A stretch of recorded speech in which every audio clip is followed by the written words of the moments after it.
This last year and a half or so has been a really wild ride for me, health wise.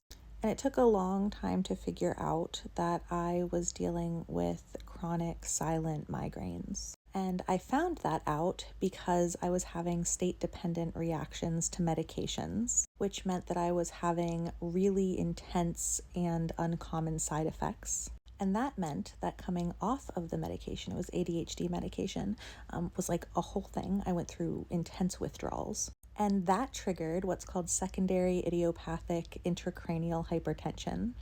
And now I've finally, again, it took over a year, gotten back to a place of relative stability.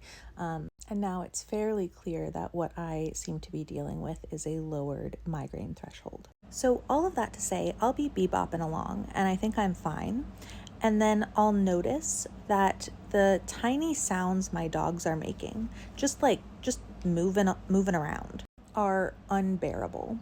And as someone who is also ADHD and has PTSD, I am already familiar with sounds being activating.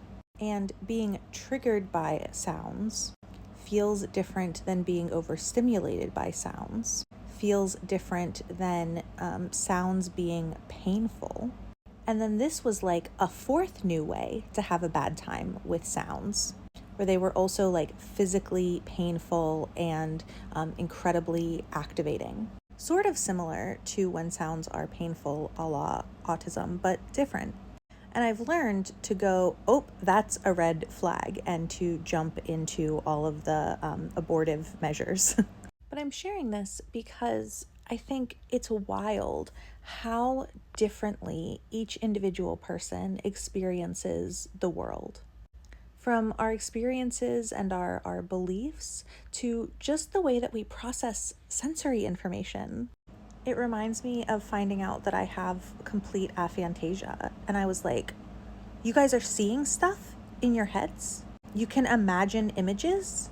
And I think a lot of times when we are the caregivers for dogs with complex needs, there's a lot of isolation and at the same time, a lot of comparison that happens. And there ends up being a lot of like, I should be able to do this, or I should be able to respond like this.